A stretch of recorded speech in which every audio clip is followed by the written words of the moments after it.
that it was impossible to study African history without studying Europe, racism, and colonialism, and a good dollop of white supremacy too. I did go on to write my PhD thesis on the construction of racial categories, but that was much later. I find it remarkable that an academic racialized as white, studying, let's say, English folklore, would never be automatically assumed to have an interest in racism.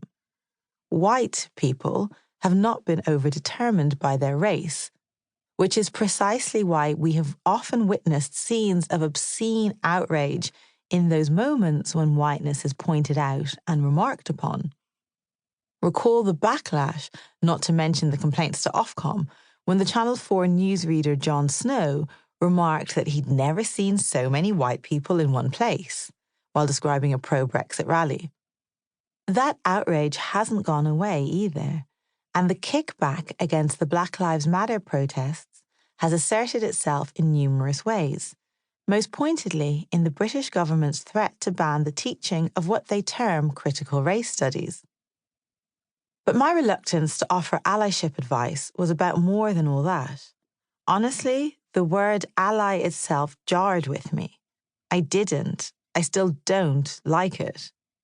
The power dynamic it reproduces makes me feel icky, and I've seen way too many guides talking about the ally and the victim. In short, I find a lot of the discourse patronizing, both on a personal level and with regard to the prospective ally. It is not a world-making practice. Indeed, I see a historic opportunity to reconfigure attitudes and reignite imaginations, being squandered by an anti-racist narrative that inadvertently reinforces much of what it claims to want to overcome, and that in many ways alienates people who might otherwise be persuaded. One of the things that allyship fails to address is the fact that you can continue to view Black people as inferior while still being committed to their protection. When I remembered that many of the 19th century anti-slavery abolitionists were themselves racists who held deep-seated beliefs about Black inferiority, I felt even more uncomfortable with the whole ally movement. Where the abolitionists differed most from the racist slaveholders was in their response to how racial inferiors should be treated.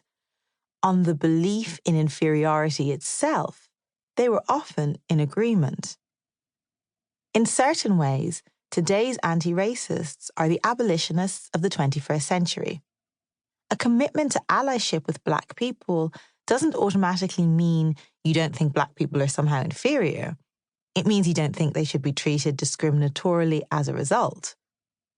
Moreover, the idea that anti-racism is an act of grace that benefits the poor Black victim obscures the psychological investment in, as well as the costs of, whiteness, the losses that are imbibed from its poisoned chalice, for white people too.